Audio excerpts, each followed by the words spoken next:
अस्सलामुअलैकुम। आज का मेरा टॉपिक है अठरा के बारे में। जिन ख़वातीन को अठरा होता है उनको क्या मसले दरपेश आते हैं, उनको कौन कौन से मसले होते हैं। जिन ख़वातीन को अठरा का मर्ज़ होता है या अठरा का मसला होता है तो उनके जो है वो अक्सर हाथ पाँव जो है वो बहुत ज़्यादा जलते हैं। हाथ पाँव उनके जलते हैं और एक जो है वो गोला सा बन के पेट में ऊपर की तरफ जो है वो चढ़ता है। उनको जो है वो अक्सर कब्ज़ रहती है और उनको गैस का मसला रहता है। जिन ख़वातीन को अठरा होता है वो प्रेगनेंसी जो है वो कंसीव नहीं कर सकती। अगर वो कंसीव कर लेती हैं तो 20 डेज़ के बाद या 30 डेज़ के बाद जो है वो उनका मिसकैरेज हो जाता है, या 10 डेज़ के बाद उनका मिसकैरेज हो जाता है। और मैक्सिमम तो जो है वो ऐसा होता है कि कुछ ख़वातीन का 3 मंथ के बाद जो है वो बेबी जो है वो ग्रोथ नहीं कर पा रहा होता। उनका प्रोसेस सारा यही होता है कि उनको जो है वो महसूस ऐसे ही होता है कि हमें हमल है। सारी चीज़ें ऐसे ही उनके साथ चल रही होती हैं, खाने पीने में हर चीज़ के बारे में ऐसे ही जो है वो उनका दिल कर रहा होता है। ये सब चीज़ें ठीक चल रही होती हैं, अंदर का प्रोसेस ऐसा ही होता है, लेकिन जो है वो बेबी ग्रोथ नहीं कर पा रहा होता। तो 3 मंथ के बाद जो है वो उनका जो है वो मिसकैरेज हो जाता है, 2 मंथ के बाद मिसकैरेज हो जाता है। तो ऐसी बहनें जो हैं वो बिल्कुल भी परेशान ना हो। आज मैं उनके लिए बहुत ही बेहतरीन नुस्खा लेके आई हूँ। आप उस नुस्खे को बनाएं, उस नुस्खे को इस्तेमाल करें। इंशाल्लाह ताला आपको जो है वो बहुत ही उसके बेहतरीन रिज़ल्ट्स मिलेंगे। आप जो है वो नुस्खा बनाएँ, उसको इस्तेमाल करें। तो नुस्खा जो है वो मैं आपको बताती हूँ कि नुस्खे में जो है वो आपने कौन-कौन सी चीज़ें इस्तेमाल करनी हैं और नुस्खा आपने कैसे बनाना है और उसकी आपने क्वांटिटी कितनी रखनी है। जितनी क्वांटिटी मैं आपको बताऊँगी आपने इतनी ही क्वांटिटी रखनी है, उससे कम और ज़्यादा जो है वो आपने क्वांटिटी नहीं करनी। ईज़िली जो है वो सारी चीज़ें आपको पंसार से मिल जाएँगी। कोई जो है वो आपको परेशानी का सामना नहीं करना पड़ेगा कि ये सारी चीज़ें जो है वो हमें कहाँ से जो है वो मिलेंगी। तो नुस्खा जो है वो मैं आपको बताती हूँ। सारा नुस्खा जो है वो डिटेल से मैंने भी अपने पास लिख के रख लिया है, ताकि जो है वो किसी भी चीज़ में आपको कन्फ्यूजन ना हो और सारी चीज़ें जो है वो आपको ईज़िली पंसार वगैरह से मिल जाएँ।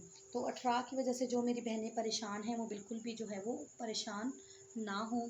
आज का जो है वो बेहतरीन टॉपिक उन्हीं के लिए है। इंशाल्लाह उनके बच्चे जो हैं वो तंदुरुस्त पैदा होंगे। अठरा में जो है वो अमूमन ऐसा होता है कि बच्चे जो हैं वो पैदा तो हो जाते हैं, लेकिन पैदाइश के बाद जो है वो उनका जिस्म सूखना शुरू हो जाता है और वो सूख जाते हैं, और जिसके बाद जो है वो बच्चे दुनिया में नहीं रहते और वो बच्चे फ़ौत हो जाते हैं। तो नुस्खा जो है वो आपने सारा अच्छे तरीके से नोट कर लेना है और आपने मेरी वीडियो जो है वो एंड तक देखनी है, ताकि नुस्खे में कोई भी चीज़ जो है वो मिस ना हो जाए। सारी चीज़ें जो हैं जितनी क्वांटिटी में मैं आपको बताऊंगी इतनी क्वांटिटी में आपने लेनी है, बनानी है और आपने इसको जो है वो इस्तेमाल करना है।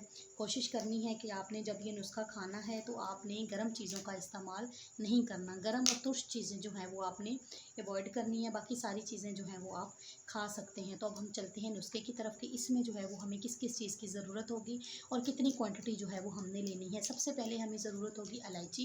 इलायची हमने लेनी है 20 ग्राम। उसके बाद हमें लेनी है सोए। सोए हमने लेनी है 80 ग्राम। सारा नुस्खा आपने लिख के पंसार पे ले जाना है और वहाँ से इजीली जो है वो आपको पंसार वाला सारी चीज़ें दे देगा। सोए हमने लेने 80 ग्राम। संगजरा लेना है हमने 20 ग्राम। सब्ज़ इलायची हमने लेनी है 20 ग्राम। कूज़ा मिश्री हमने लेनी है 100 ग्राम। मरवारीद हमने लेना है 20 ग्राम। उसके बाद हमने लेना है पत्थर कोयला 20 ग्राम। सारा नुस्खा जो है वो मैंने अपने पास नोट करके लिख के रखा हुआ है, ताकि जो है वो किसी भी चीज़ में परेशानी ना हो, मैं कोई चीज़ भूल ना जाऊँ या आपकी भी कोई चीज़ मिस ना हो जाए। उसके बाद जो है वो पत्थर कोयला मैंने आपको बता दिया। मरवारीद हमने लेनी है 20 ग्राम। उसके बाद हमने लेना है माजू 20 ग्राम। माई 20 ग्राम। ठीक है, ये सारी चीज़ें जो हैं वो हमने क्वांटिटी आपको मैंने बता दी है कि कितनी कितनी क्वांटिटी हमने लेनी है। इन सारी चीज़ों का जो है वो हमने बना लेना है सफ़ूफ, मतलब किसको बारीक पंसार वाले को आपने कहना है कि इन सारी चीज़ों को आप बारीक पीस दें। तो सारी चीज़ों को जो है वो सफ़ूफ बना के आपने खुश्क जार लेके उसमें जो है वो आपने अपने पास रख लेना है, और सुबह शाम आपने जो है वो 1 चाय का चम्मच नीम गर्म दूध के साथ आपने इस्तेमाल करना है। और कोशिश यही करनी है, मैं आपको दोबारा बता रही हूँ, कि आपने जो है वो तुर्श चीज़ें इस्तेमाल नहीं करनी और गर्म चीज़ें जो है वो आपने इस्तेमाल नहीं करनी। इंशाल्लाह जो है वो आप ये नुस्खा बनाएं, इसको इस्तेमाल करें। अगर आप मेरे चैनल पे न्यू हैं तो मेरे चैनल को सब्सक्राइब करें, मेरी वीडियो को लाइक करें, शेयर करें, कमेंट करें, ताकि न्यू आने वाली वीडियोस जो हैं वो आपको आपको मिलती रहें और आप मेरी वीडियो से फ़ायदा हासिल करें। इंशाल्लाह आप ये नुस्खा बनाएं, इसको इस्तेमाल करें, आपको इसके बहुत ही बेहतरीन रिज़ल्ट मिलेंगे इंशाल्लाह। मेरे अल्लाह ताला ने चाहा तो जिनकी औलाद नहीं है, जिनको अठरा का मसला है, वो इस वजह से बहुत ज़्यादा परेशान है, तो वो ये ख़ास तौर पर नुस्खा बनाएं और इस्तेमाल करें, उनको बहुत ही इसके बेहतरीन और अच्छे रिज़ल्ट्स मिलेंगे इंशाल्लाह। जो है वो नेक्स्ट वीडियो में आपसे दोबारा मुलाकात होगी। अपनी बहन को अपनी दुआओं में याद रखिएगा। अल्लाह हाफिज़।